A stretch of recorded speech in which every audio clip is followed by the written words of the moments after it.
Hoodoo plant mamas, get your soul fed and your spirit read. This here ain't no trend. I possess the power from way back when folk were stripped from all of their kin, so they had to find the magic within. So I call on my ancestors and gather my herbs. I conjure at my altar. Hoodoo plant mama, I manifest growth and I release trauma. Child, we just out here trying to water our plants and mind our business, you know? Everybody here from the deep south, man. Everybody can have culture like us. Hey y'all, welcome to another episode of Hoodoo Plant Mamas. I'm your host, Leah Nicole. And I'm Dani B. So welcome back to another episode. Today we are going to talk about love spells since it's February. It's the month of love. Also Black History Month and our birthdays, but still. But first let's check in. Dani B, how have you been doing? How was your birthday? I've been doing okay. My birthday was cool. I mean, I was at the house, of course. Yeah, it was delightful. I feel like I was feeling some feels for a minute, but then I got over it. I don't know. You know that weird thing when you're getting older and you're just like, oh, I wish my life looked like XYZ, but it's all good. What about you? I'm going to say ditto. I was feeling a bit, I don't know what the feeling was. I wouldn't say sad, but it was just like heavy. And then I found out there was a new moon right before my birthday and I was like, maybe that's it. I don't know.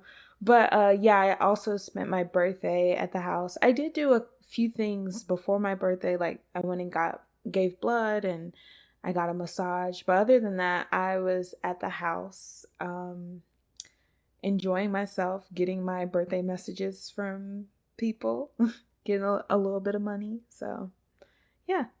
So let's do some gratitude. Dani, what are you grateful for? Man, I feel like I was thinking about this a few days ago, but I'm thankful to be alive. If you're into astrology and that kind of thing, I guess you've heard of, what is it called? Your Saturn return? Saturn's return, yeah.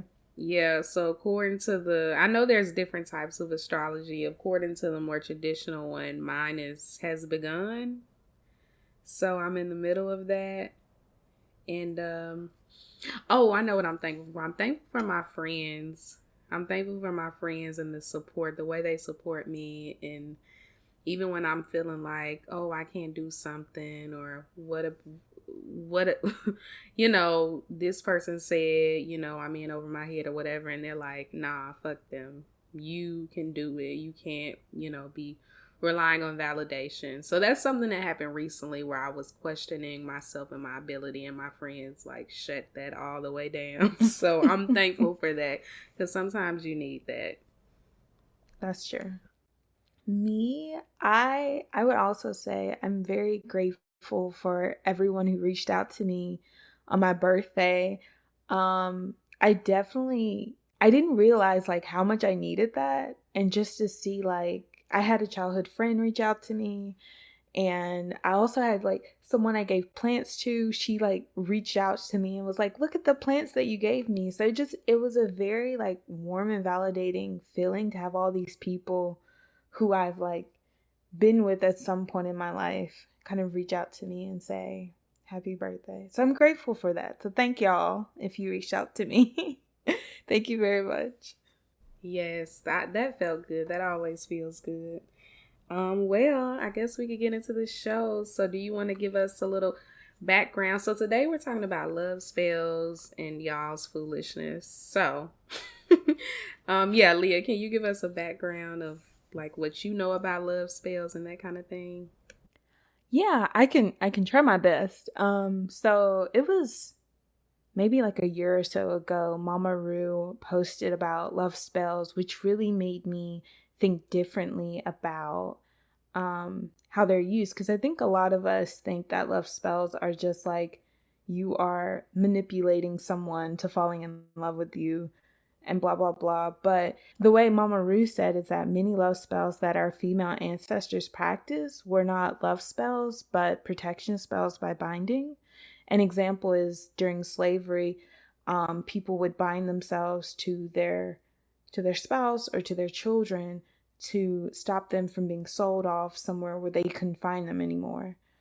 And then another example is after slavery, women would bind men to them because that meant that if a man was in the house, the bills were paid, the kids were fed. So in that way, it was a part of protection and survival. Also, if there was a man in the house, the chance of another man coming in and doing harm to the women and children significantly reduced. But something that I want to add is that Black women have always had to work. So even if there was a man in the house, Black women still had to work.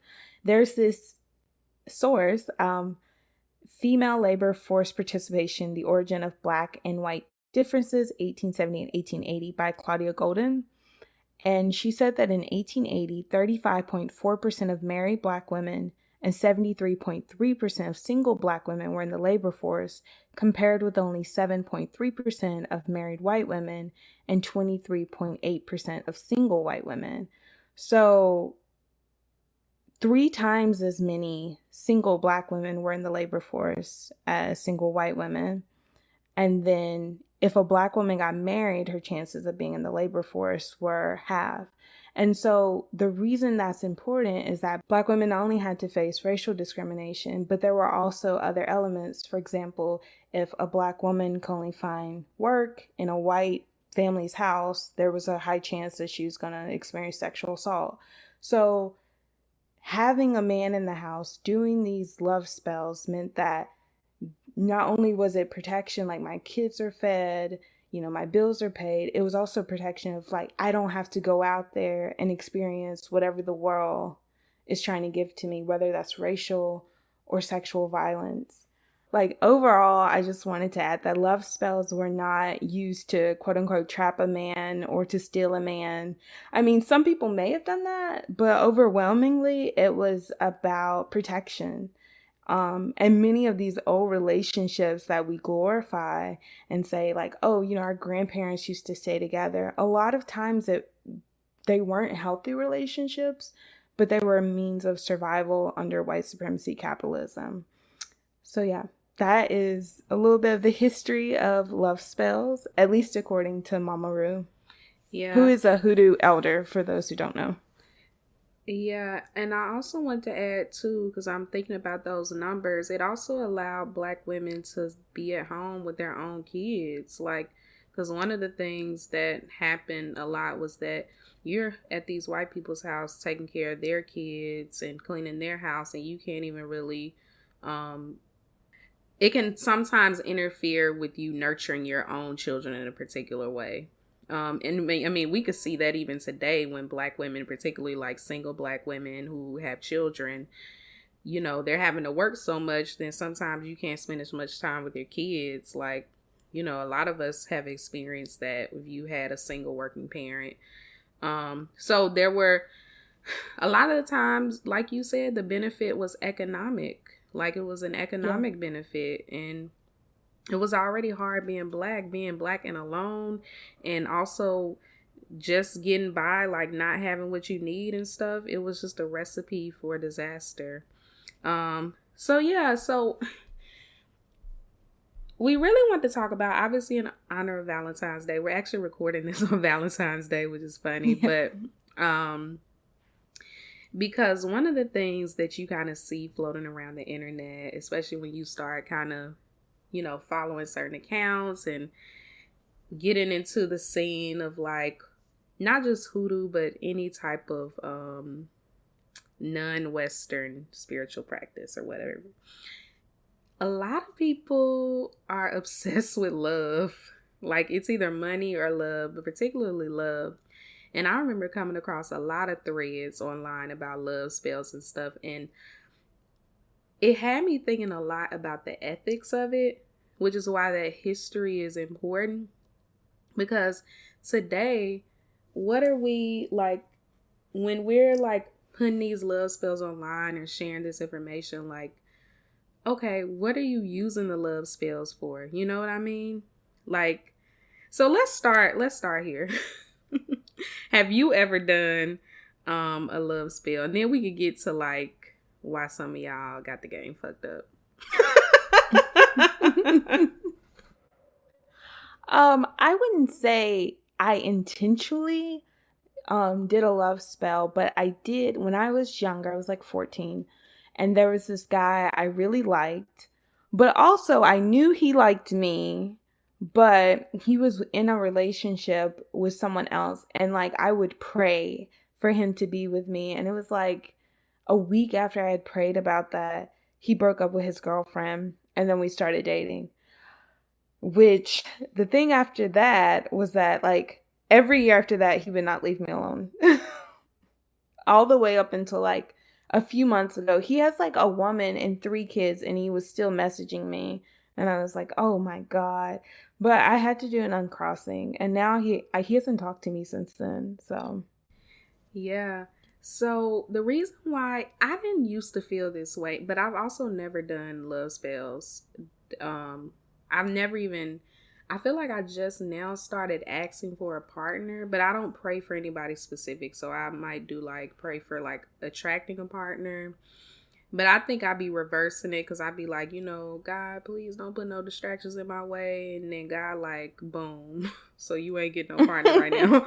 But it started to bother me because I think about how, let's say, obviously I've rejected people, so I'm not going to do that thing where I'm like, I've been hella rejected. I have rejected a lot of people too. And I'm just thinking about how, what if I didn't want to be with somebody and they fucking did a working on me to make me want them or to like bind me to them to the point where I'm feel like I'm in this spiritual warfare trying to get away from this person and I can't. And so for me, I started thinking about love binding spells. If they're not to protect yourself or the other person, then it kind of feels like spiritual abuse. Because at the end of the day, we're not entitled to anybody. For me, I don't think there's anything wrong with doing a love spell. Even if you like, nah, I want to get with this person. Like, I want to be intimate with this person or whatever. And I guess there's a way to do that without binding them to you. Or if you want to attract just a person in general. But I feel like there's a thin line, and I wonder like, okay, what's okay? Because at the end of the day, like, you aren't entitled to anybody. I don't think we should be using certain things, particularly that our ancestors used in a way that was literally for survival, to then be like trying to trap somebody into a situation with us. And it reminds me of this thread. Listen, y'all, I love being nosy on social media. I be all up in the comments like, what they talking about? Let me see all these different perspectives. Because I do like to see what other people are talking about and thinking about a subject. And y'all have all heard about the spaghetti trick. Really, it's just about, it's not even a trick. The saying is that a woman can do things with her menstrual blood. So it doesn't have to be spaghetti. It can get put in wine or anything. But with the spaghetti, I guess it's easier to mix in with the sauce and all of that stuff. I don't really know the theory behind it. I'm assuming that's what it is. And so I seen a thread where people were talking about that, how men have been told by their mothers and stuff, don't eat a woman's spaghetti, or don't be careful whose spaghetti you eat. And there were like these stories of people saying like, yeah, I know someone that did that, and like the guy started stalking her, like, or it turned fatal, like some fatal attraction stuff. And it's also like, so I think about, I don't know if those stories were true, obviously. I'm saying it was a lot of people saying similar things. It was even some people saying, I did that and it was terrifying, because eventually I realized like I didn't really want that person like that. So I'm wondering like, okay, what happens if you're really into this person and you bind them to you, and then like, listen, the butterflies fade eventually. So you have to be real with yourself. Is it really worth it? Like, and then if you're thinking about, no, I want to bind this person to me, is this about you not wanting to be alone? Because that's also messed up, you know?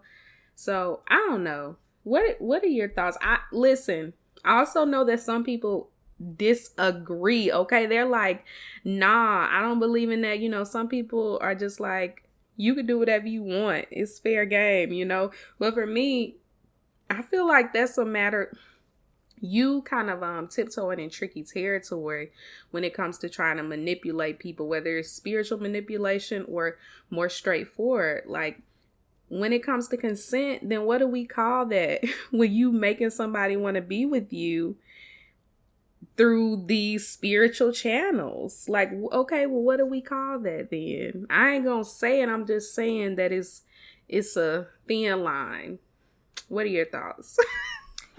I definitely agree with everything you just said. There was a tarot reader on my Instagram who yesterday decided to like open their DMs and were like, you can ask me one question, I'll use cards and I'll read for you.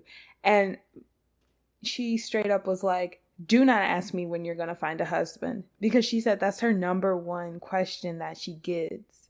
And I'm like, really?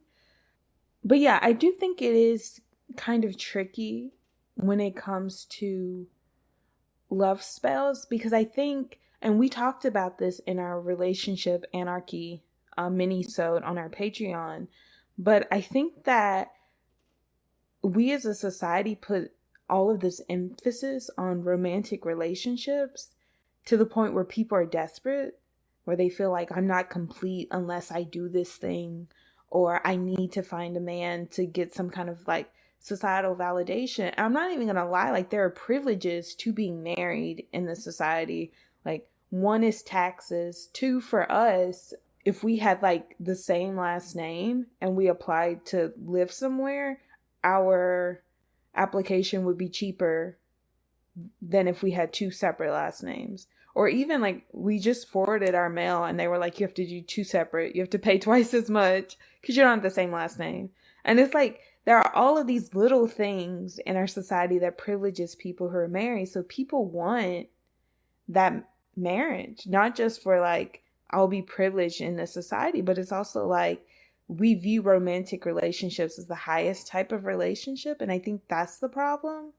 And I think that's why people go to these extremes to try to get that. But it's like, you don't need it. I think that's privilege for me to say I'm in a relationship, but you don't need a romantic relationship to be complete.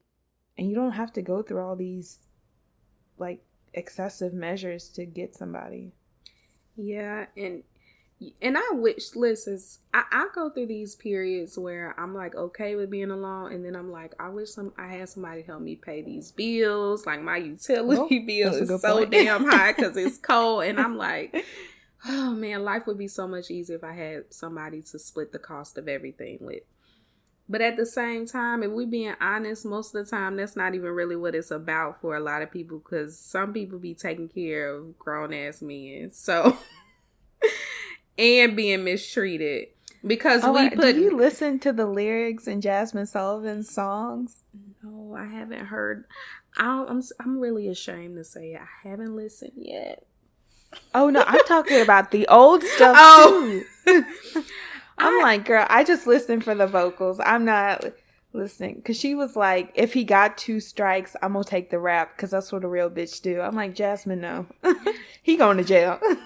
Listen, because it also, and I've experienced this, sometimes I still experience, you feel like there's something wrong with you. Like, not even just the privilege. I mean, obviously, yeah, the way our society is structured and laws and stuff, you definitely privileged for being partnered or married. But even just like the way people view you, particularly women, this is mostly with women, where they're like, why she's still single or that kind of thing. Or people like, even family will start to harass you about it. And the closer you get to 30, and don't let you start creeping up on 40, and they like, girl, what's going on? Like, what's going on with you? Why you ain't got no kids yet? This, that, and the other.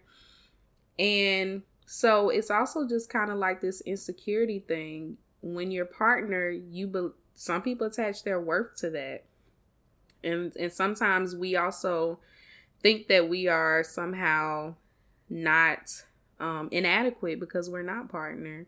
And it's hard because we just been socialized that way. And we socialized to also like go through desperate measures to keep a partner, to have a person. Mm-hmm. So yeah, that's why love spells and this obsession with love has bothered me, because it's like, it's one thing to be obsessed with love and going to the tarot reader or the other type of reader and saying, when I'm gonna find my person, da da da da da. It's another thing when you start getting like, you start saying, no, I'm about to put this man's name in a jar, bring him to me and keep him to me forever. Like, then that's a whole nother thing. 'Cause it's like, nah, have y'all talked about it though? Like, I have thought about people who are married doing binding spells that are mutual, and I feel like that wouldn't be like as messed up. I just feel like it needs to be consensual. Like, if you're doing a binding spell, are y'all doing it for each other so y'all can stay together, maybe stay together for the kids, da da da da da. But then I don't know. That's what I was just thinking about. I feel like it's layered. Yeah, I was thinking like modern day, a binding spell would be good for like, your kids, to make sure that no one's gonna like take them away, like the state or something is gonna take them away, or for your partner, if the two of you want to stay together for kids, or just something like that. Like, there are reasons why you may want to bind, but I think it would be better if it was for protection and not for manipulation. I think the last thing I wanted to add is that sometimes spirit is trying to protect us. And this is coming from somebody. I just started being honest with myself about wanting a romantic companion. And I feel like, a lot of the stuff that I've asked for the past few years, or I prayed for, or did whatever for, a lot of it has happened in its own way, or I'm on a path towards it happening to its full capacity, except for the romantic thing. And a part of it is that I'm thinking that maybe it's really just not time. Like, I know it's annoying because, listen, I've been a single friend. I know it's annoying when your friends be married to have whole ass boo things telling you, girl, you ain't ready, da da da da da. And it's like, it's easy for you to say, but sometimes it's really for, like, you really ain't. You got to ask yourself, am I codependent? Like, I'm doing all this. My career is booming. And if somebody that I'm head over heels with comes in my life, will I be able to balance it with this other thing that I'm passionate about? And when I asked myself that question, I was like, man, I don't even know. Like, I can't even say definitively that I wouldn't let me being in love with somebody distract me from what I'm doing. And that's human. Like, that doesn't make you bad. We all have to work on that. Especially if you've never been in love in a particular way before. So you have to get to a place where not only you fully honor, I don't want to say fully, because you could be working on yourself and get with someone. But if you are a person who is like, in your spiritual practice, it is about protecting yourself, and it is about manifesting a particular life for yourself. And if you actually putting protections over your life, girl, whoever, anything that you try to also add in that's not aligned with that, it's not gonna happen. That means you covered. That's a good thing. It's gonna come eventually. That's my take. Okay, that don't mean I don't be sad sometimes. That don't mean I'm probably by the end of the night I'm gonna be wishing I had wine so I could just cry to slow jams because I'm alone. But I'm just saying, you gotta be real with yourself. I wanted to talk about something that you said, and you mentioned it briefly. You were like, some people are still working on themselves and getting relationships. I really hate when people say, like, if you can't love yourself, you can't be in a relationship. Because I think I've been in a relationship for almost 6 years now. And at the beginning, I had a lot. I had a lot. If we're being honest, up until like maybe a year ago, I had a lot of stuff going on, and I had a lot of things I had to work through. But it wasn't until I got into this relationship and I saw someone else taking care of me, that I was like, okay, maybe I need to be taking better care of myself. And if I wasn't in this relationship, I wouldn't have done the work that I needed to do to, work on myself. So I really hate when people are like, you can't attract love if you don't have it, because some people need it first to even know how to give it to themselves. I agree with you, and I'm glad you said that, because that used to mess me up. Like, I used to tell myself that, well, you don't love yourself, so of course you don't deserve love, and that's why you won't find love. It's literally causes people to then internalize everything.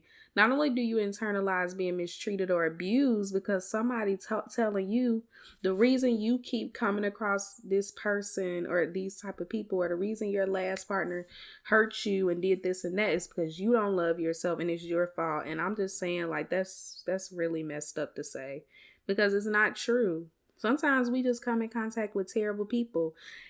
The way we handle it, if we stay in that situation too long, is that related to how we feel about ourselves? Yeah. But it's not our fault that we attracted that person. And we're human. A lot of us stay too long in situations. But it doesn't help when you tell people you have trouble with love and relationships because you don't love yourself. A lot of y'all secretly don't love yourselves. You just got lucky enough to have somebody to carry around as an accessory to prove that you got it together. But we're all constantly working on ourselves in a particular way. So I'm glad you said that, because I agree, and y'all need to stop saying that to people. Yeah, amen. All right. Well, do we want to take a break? Yes, we can take a break.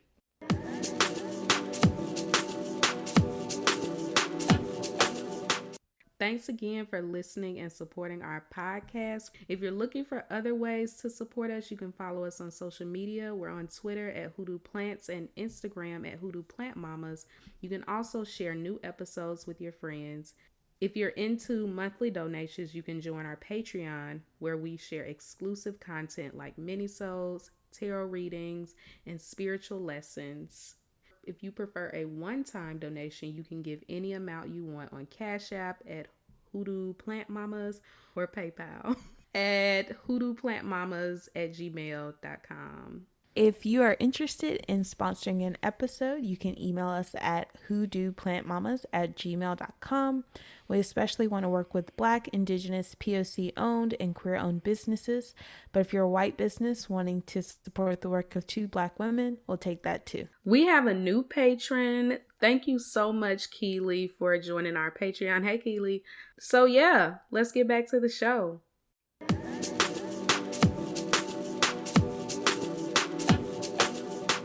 Okay, so we're back, and I wanted to kind of have a wider conversation on dating and what that looks like for in the Black community, for us who are Black women, what dating looks like. So I was listening to an interview by, I'm not going to pronounce this right, but I'll try my best, Ialosa Osunyemi Akalatunde, I believe.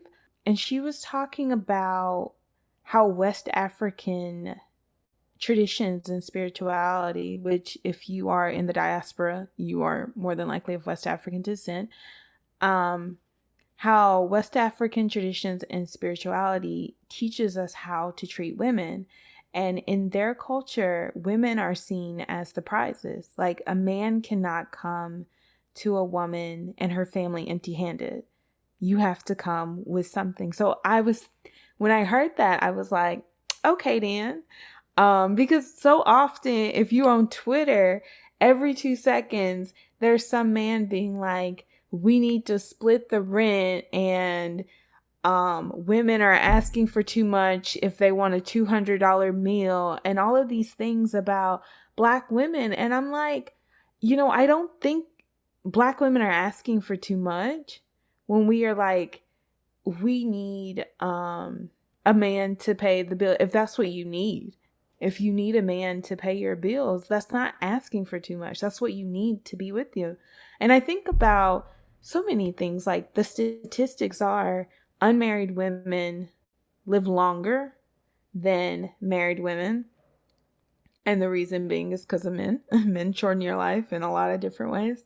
And unmarried women tend to be happier than married women. It's, at least women who choose to be unmarried tend to be happier because, again, you're not dealing with a man. And I think about how much labor women have to do that isn't paid when women are in heterosexual relationships. And it's like, so of course a man needs to come with something. Otherwise, you're just asking a woman to like deteriorate herself for you. And I'm like, no. This is why I try to stay away from the heterosexual side of Twitter. It's a lot, man. It's weird because I mostly grew up with my grandmother who has never been married. And so growing up, it's complicated because after talking to both of my grandmothers with their experiences with men, they were so much happier alone. That doesn't mean they didn't have to come near me, and my grandma got a boo thing right now. But what I'm saying is I was taught by the women who had the most impact on me that you don't let a man destroy your soul. You don't let anybody, man, woman, whomever, whatever gender, like when it's not serving you anymore, you walk away. And it might take some time. This isn't like, one of my grandmothers talked to me about dealing with a violent husband for years. It took her a minute to walk away, but she said it was the best decision she ever made. So that's not to say that it's not complicated, even with our grandparents. That's why every time I see people say this generation is different, people don't stay married for 20, 30 years, 40 years anymore. Yeah, because now women can have bank accounts and have jobs and vote, particularly Black women. So yeah, I just, my mom was in an abusive relationship. So I just, for me, I also learned through my grandma, through my mom's experiences, which might this isn't to push back against what you said, because I agree with what you said, but I also learned that even sometimes with a man taking care of you, there's a cost. So there still has to be some kind of boundary. Like, is this person taking care of you or doing these things for you because they love you, or is this manipulation? How's this person treating you? Because even if this person bringing everything to the table, how do they make you feel? How do they talk to you? How do they touch you? You know what I mean? And even with the whole men taking care of home, I think sometimes too, on the flip side, people think that because a man pays the bills and does all this stuff, that gives him free reign over your life. This can happen in queer relationships too. So I don't even want to, it's probably more prevalent in heterosexual relationships with men and women, but any partner, just because they are the breadwinner, just because they're paying most of the bills, that doesn't mean that they're allowed to treat you a certain way. So it's also like, okay, if I'm letting you come in and pay my bills or help me with my bills, because I don't want to be too dependent on a man personally, or a woman, or anybody. It's like, you're doing this because you genuinely love me. And I think that's a lot of the problem, where it's like it always has to be this weird power dynamic over money and that kind of thing. And then women in particularly are supposed to be grateful for whatever, Amen. I did want to say, like, similar to your grandma, both of my grandmas divorced my grandfathers.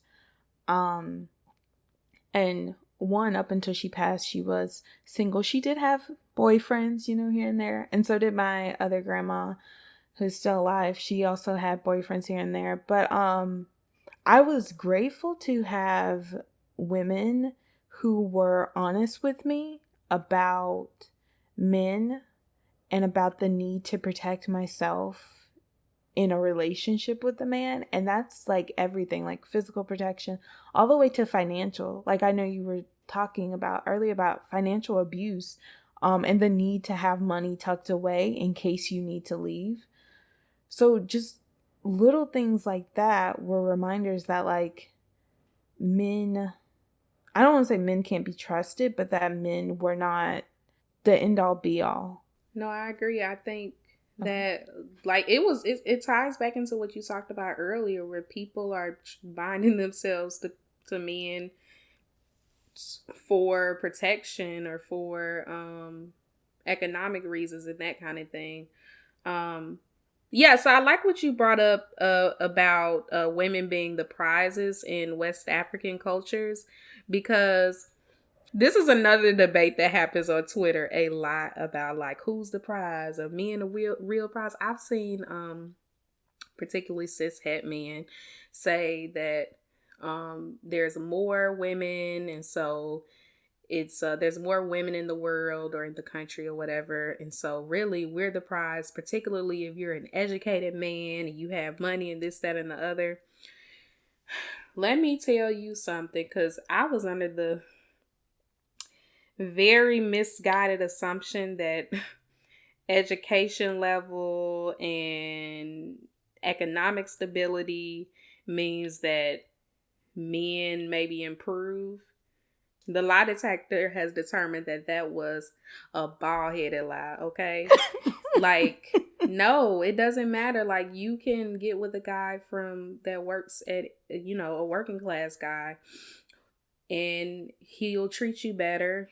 He'll be a better partner.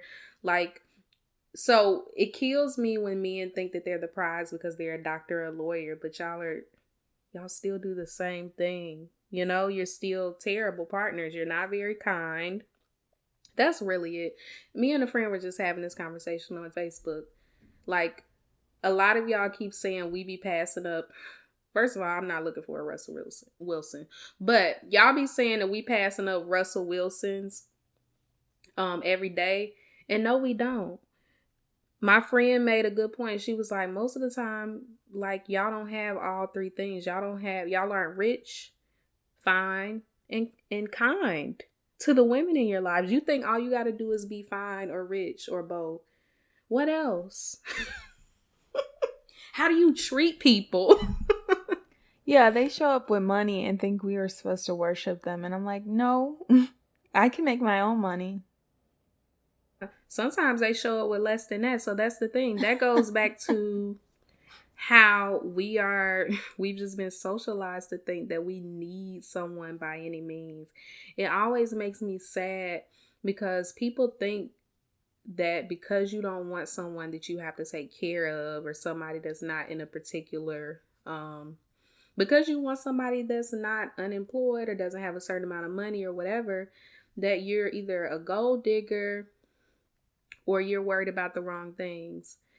And it's like, for me, I can be that by myself. I can be broke, struggling. I can do that alone.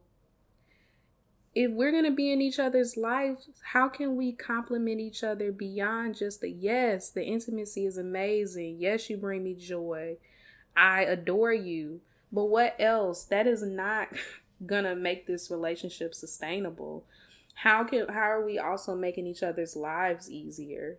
That don't mean we got to be out here like Beyonce and Jay-Z, but I'm saying we shouldn't be, unless, a pandemic happens, and so a lot of partners are maybe struggling. But I'm saying in general, why would I willingly put myself in a situation with someone that I'm going to be doing the heavy lifting for financially? If I wanted a baby or a child, I could just do that. Why am I gonna do that with a grown-up? Go back to your mom's house. Like, I can't. And it's okay, but I see young girls sharing these weird memes about how this meme that have been going around about wedding rings. Like, would you take a $40 wedding ring? And it's so petty because underneath it, for me, I mean, diamonds are cute and stuff, but give me my birthstone so I know it's real, Bring me my birthstone all bedazzled. But it's like, underneath that is making women settle. Like, Yeah, he could bring me a $20 engagement ring, because it's the thought that counts. It's not about that. I mean, fine, he ain't got to bring you a $10,000 engagement ring, but why is this always the thing that women have to make a decision about? You know? What if I brought you a knockoff PlayStation 5 then? Or whatever y'all be playing. How you gonna feel about that? I think like a lot of this is kind of, and everything goes back to colonialism and white supremacy, but a lot of this is just patriarchy. It's this overvaluing of men to the point that women are willing to degrade themselves. Because I'm like, I think if a man comes into our lives, like, our lives should not be harder. I don't know about you. I was always told love don't pay the bills. So it don't. It don't. Yeah. Purr.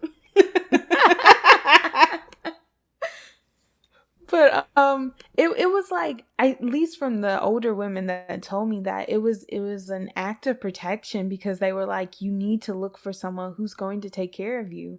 And it wasn't being like, you are going to have extremely high standards. That was protection. It was like having someone to help you pay the bills is protection. That way you're not homeless, and you have food to eat, and when it's cold you have someplace warm to live, like, protection, basic protection for survival. It's something you were saying earlier reminded me, like, when I was younger, I watched a lot of Oprah and Tyra and Steve Harvey, and they were all just like, every 2 seconds were like, no one wants to date black women. No one wants to date black women. And I think that internalization of that, at least for me, I was like 9 and 10 listening to this. So me thinking ahead, like, oh, no one wants to be with me. So when someone is with me, I need to be grateful and I need to be happy that I have this. Like, even the first relationship I got into, I didn't even like the guy, but I had a friend who was like, no one else wants you, so you need to date him. So I dated him and I hated it. But I did it because I was like, no one else wants to be with me because I'm black and I'm a woman. So I have someone trying to be with me. I just need to accept it. So I think that's another reason why women are so eager to be pick-me's. Like, oh, if she wants a $200 engagement ring, I'll take $100. And it's like, no, you deserve a nice ring too. You don't have to settle. You deserve to have your bills paid too. You don't have to pay 50% if that's not what you want to do. Like, you deserve to have these things. You are the prize. Mm-hmm. I'm glad you mentioned that, because I don't even think it was TV that told me that. It was just like my experiences with dealing with people who either flat out said or in their own ways indirectly that, like, because you are a black woman, because you are of a certain skin tone, because you are of a certain size, you're not good enough for me. And that is the fact that I know that that's not just a me thing. That's so many black women go through that. And I'm not just talking about cis het women. I'm talking about queer black women. I'm talking about trans black women, like black women across the board, regardless of sexuality or whatever. People are always communicating to us in different ways that we're too dark, we're too fat, our hair is too nappy, this, that, and the other. Like, what do you do with that? You know what I mean? Even people that look like you, they're dark-skinned queer folks they're colorist, they're fat phobic. This is a really deeply ingrained societal problem. And so it impacts black women and black queer folks, or just black folks in general, experiencing healthy love and being treated in a way that they deserve to be treated. So all of that is later. I hate to get all dark, but I'm just saying that's the truth of this love thing. That's why y'all out here is cooking spaghetti for people. And you need to stop that. I think the world changes, or at least relationship changes, when we start viewing, especially like women, start viewing ourselves as worthy of good love, because then we won't be like, hey, this person doesn't meet my needs, I'm gonna leave. instead of being like, oh, he does this, and that, but it's okay. At least he's here. And I'm like, no, you deserve to be happy. You deserve to be with someone who's going to love you and support you. Yeah, that I think we just need to get to a point where we value ourselves in a particular way, where we don't feel like that we have to settle for different things. And I agree with what you said earlier. Like, if you want somebody that's going to take care of most of the bills, I guarantee you can find you somebody like that. People calling you a gold digger, but it's somebody out there waiting to take care of things. Right now, I'm waiting, okay, for somebody to fund me as a writer. Come sponsor me immediately. Me too. Okay? The thing is that a lot of people, particularly mostly men, want to dominate women. There are women that are out there that prefer a relationship where they submit to their husbands. They're very traditional. I ain't got nothing against that. Do what works for you as long as it's healthy. And there are women that's like, nah, we're equals. Whoever I'm with, that's my equal. We like whatever. And instead of y'all focusing on the women that are aligned with that, you want to come over here and tell me that I need to submit to you, or I need to be more humble. Like, you're trying to humble strong women, and then on the flip side, you got the women that want to be submissive, acting like we the problem. Like, girl, you can have him. You can have him. He come. Like, somebody made this point about how people always arguing about black feminists and what they doing to the black community and stuff. And the gag is, y'all men be up in our DMs because they like a chase. They love a challenge. Yes, they love a challenge. I can't tell you how many times I've experienced that, like, beloved, I'm not the woman for you. You're looking for a Christian woman? Why you coming over here and you want to convert me? Like, nah, get back. There are women out there for you. And that's the problem. They try to make it seem like women are the problem when really you are the problem. You are looking to make a woman that's not that woman for you be that type of woman. But some women will accommodate that, and I'm not. That's just because I know it's hella women out there that's gonna fix your plate at the cookout. There's hella women out there that said apparently that they saving you in a house fire. Not to bring back that up, but y'all was on Twitter saying you would save your man and not your kids. So I'm just saying, it's a woman out there for you, you know? That's my take on it. We done went down a rabbit hole, but I'm just saying, let's do better. But I do agree with you, is that, and I've seen this in my own life, like, men are so hell-bent on getting a woman and, like, trying to change who she is to be like, I conquer. And I feel like that is what it's about. It's about a power thing. Like, I've known men who would be like, you call yourself a feminist, I'm going to show you blah, blah, blah. And I'm like, no. Do you have anything else you want to add? My only thing I'm going to add, I don't want to end on a serious note. I know this is for any cishet man who listen to this, and your mamas be telling y'all to watch out for the spaghetti. I'm just saying, watch out for the chicken Alfredo too. I'm just saying, the girls be going in on the chicken Alfredo, and I just feel like it's suspicious. So anyway, Alfredo sauce is easy to make, so that's probably why.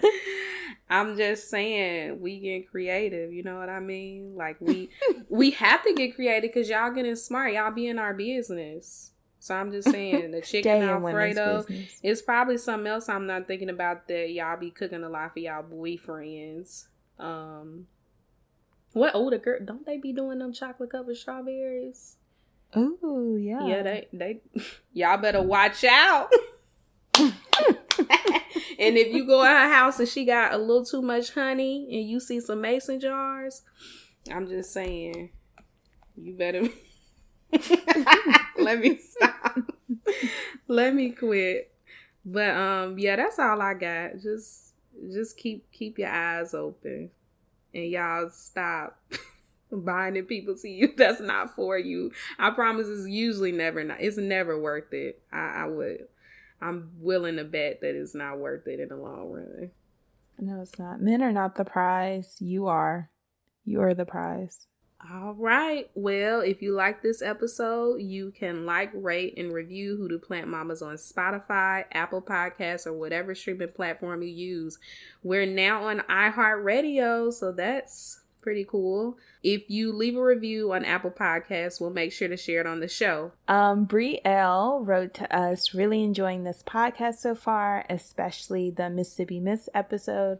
I love that you are rewriting the narrative we've perceived to be true about Mississippi by speaking your truths and telling your stories, learning a lot, and looking forward to what is to come. Thank you, Bree. Thanks, Bree.